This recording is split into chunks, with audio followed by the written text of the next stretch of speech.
welcome back to the channel. Sorry, it has been a huge delay. I know I said I'd have videos out here and there, and we're going to keep on it, and thank God it wasn't a promise, because obviously I didn't get to keep it. Basically, college life gets in the way. You have papers due, you have classes, personal stuff goes on, life happens. But basically, be assured, videos are going to be released basically at least once every Monday. I might have videos coming out through the week. I recorded about 7 videos this afternoon, so we're going to have a lot of new stuff coming out over the next couple weeks. I've at least got the next 2 months worth of stuff to come out to you. I'll actually upload a lot of videos at once, so basically all I have to do is change it from private to public, so do expect a lot of new content. Please subscribe to the page. Please definitely check the bartending page out that obviously all this content is going through. But anyways, so we've done a lot of spirit reviews. I've done a distillery tour. We've done some stuff here and there, and I made some comments on drinks. So today we're going to do something a little differently. Today we're actually going to build a cocktail from start to finish. And today we're going to do what's called the French 95. And I previewed the cocktail about a month ago, and Stillwrights won an award for their second batch of straight bourbon whiskey. So I figured, hey, let's celebrate by drinking award-winning bourbon. Well, and it also got me thinking, well, hey, you know, obviously we've got your bourbon to enjoy, but, you know, in celebration, what do you usually drink? And most people drink champagne or sparkling wine. So I figured, what can I do to incorporate bourbon and champagne? Is there a cocktail that combines the two? And actually, they do. So basically, this drink's called a French 95. It's been done on Common Man Cocktails. It's a common drink. It's not something I made. The only thing I've changed is the drink recipe a little bit. I've tweaked it a little bit to basically suit what I would enjoy in the drink. You can make it the way they make it. You can make it the way I make it. You can make it however you want, really. There's nothing really too special about it. So basically you've got Stillwrights Bourbon, Batch 2 award-winning bourbon, and you've got, which actually here, I'll give you the bottle real quick so you can see it. For those of you that really haven't paid attention to the page too much, just a little insight, they are a local handcrafted distillery, small batch bourbon. Right now they're in their small barrels. They're not, they're aging a little bit over 2 years right now. They have the large 53-gallon barrels. Those are going to age 4+ years, and the product's going to get better as we go on. So it's award-winning already. It's going to be more award-winning later on. And then the sparkling wine I've chosen is actually from France. It's not true champagne. Everybody always says champagne. For those of you that are wine freaks out there, this is John Charles Boisset. I think I'm saying it right. I might be saying it wrong. If you know the brand better than me, I'm sorry. I'm not that well versed in French. I took 2 years of it in high school. All I do is know this tastes really good. This is a Brut champagne, or Brut sparkling wine. There's different types. It calls to use a Brut sparkling wine. This company also makes a Brut Rosé, which is really tasty, but it does call for a Brut, so that's what I've used. I wouldn't use something like a Sweet Cuvée or a True Rose or even like a Demi-Sec. It says to use a dry sparkling wine, so I would definitely try to stick with that. But more on that later. That's not a main ingredient that we need to worry about at the moment. First thing, we're going to take our bourbon, and the recipe calls for 3/4 ounce. I use 1 ounce of bourbon. If I'm going to taste bourbon, I want to enjoy it. So anyways, we're going to add 1 ounce of bourbon, and while I'm thinking, we'll let that set there. Let's get some ice in the tin, start cooling that down.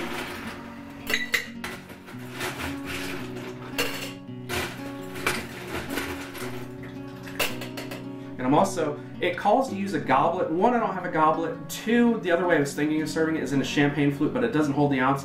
One way to serve it is to use an old-fashioned glass, but to me, with using the wine and having the sparkling wine and the carbonation, I figured just use a regular red wine glass so it'll kind of hold the carbonation a little better. And 2, it'll kind of bring the nose up into the front of it, so you'll get the champagne smell and you'll get the bourbon smell as well. So it works both. But anyways, I'm going to chill the glass, bring it down to temp.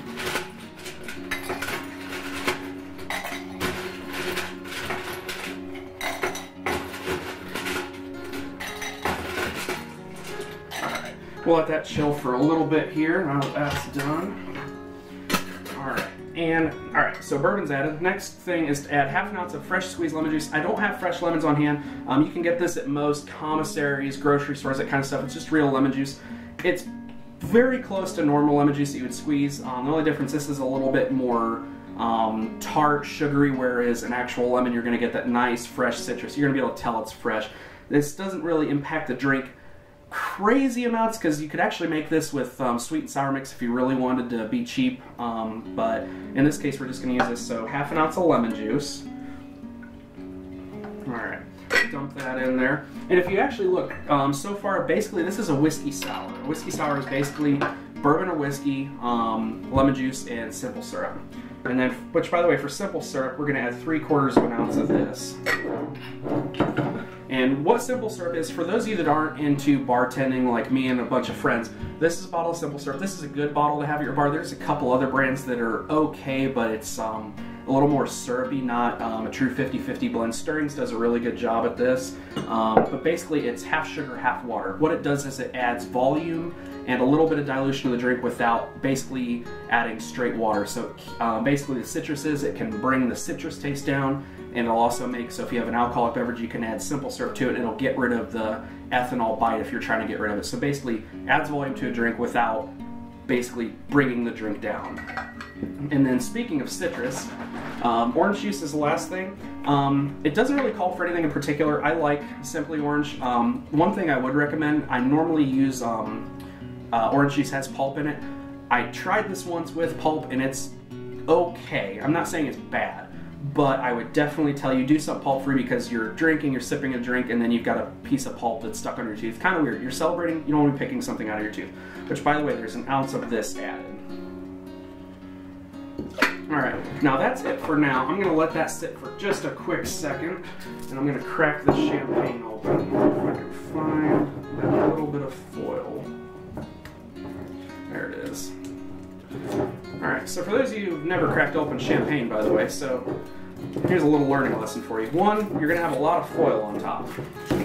Take all that off, put it in a trash can, throw it away. And then you're going to have what's called a cage. What you're going to do is pop that little metal piece. It's going to be normally up like that. All you do is pull that to the side and take that cage off. All you do is just untwist it. It's almost like a bread twist tie.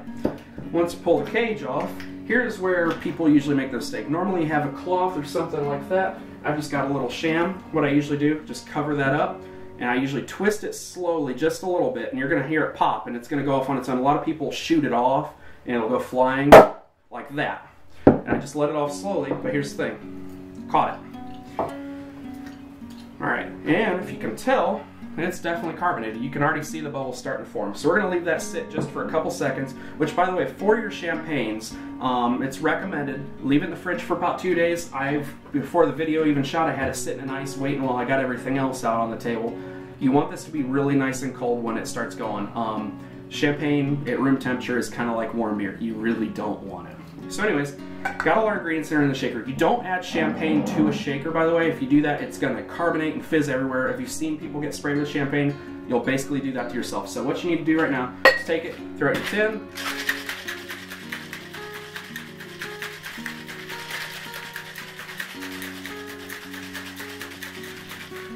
Give it a nice shake, chill it down. Once the tin's chilled, you're pretty much good to go. Take that, separate your tin from your Boston. There you go. And then take your Hawthorne strainer. Let me discard my ice. Take that, and we're going to strain out over. You can serve this. I prefer to serve it neat. You're going to have a little bit of ice chunks that kind of pour into the drink with it, unless you were to double strain it.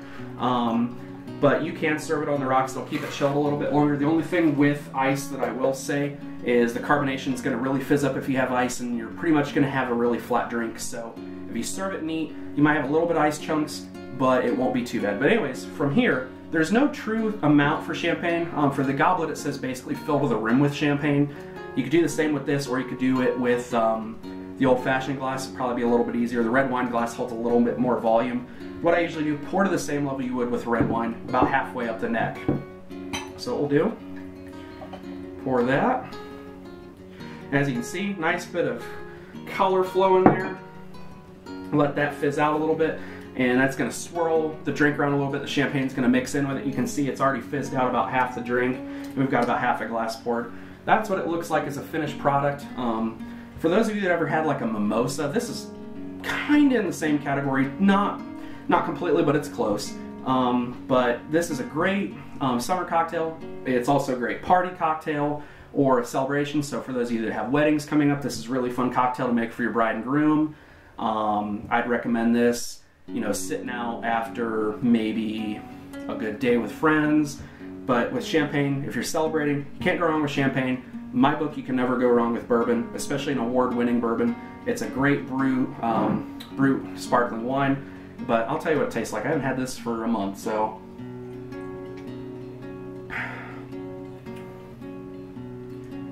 Man, the coolest thing about this drink, so you've got champagne and you got bourbon, right? The cool thing is, like I said, you pretty much have a whiskey sour. The only thing we added is we also added orange juice to a whiskey sour. And orange juice and lemon juice are pretty, I don't want to say close, but the citrus note that you get with it is really good. The simple syrup dilutes that bite down that you get, so it's not really acidic, really tart, makes you want to pucker kind of. And then, so you get the citrus at the start, and it's all over your tongue. It's everywhere basically that citrus interacts on your tongue. And then you get a nice, really awesome note of award-winning bourbon. You get nice, weedy taste. It dries out the tongue so it's not as sweet. And then basically just finishes with a nice smooth vanilla. But the cool thing, and here's the benefit of having a brut sparkling wine. So a brut is a dry sparkling wine. The cool thing with that is, so you get the dryness from the bourbon, and then it goes into a nice yeasty sparkling wine champagne taste. So it just goes really sweet, nice bit of tart, dry, and then just finishes sweet, and you get that nice yeasty champagne, typical sparkling wine taste. So you know this is there, but you also know the bourbon's there. The only difference is with the original recipe, like I said, it uses 3/4 of an ounce. To me, I wanted a little bit more bourbon taste. If I wanted to have a drink with bourbon in it, I want to be able to taste the bourbon that I put into it. I want to be able to enjoy the spirits that are in there. The orange juice, lemon juice, that's there for your citrus, that's there as part of your cocktail, but if I'm going to order a drink, I do want to taste what's in it. I don't want it to be masked, like, for instance, people order Coke and rum, they want to taste the Coke. I want to taste the rum. I'm ordering a drink with alcohol, I'd like to taste what I'm paying for.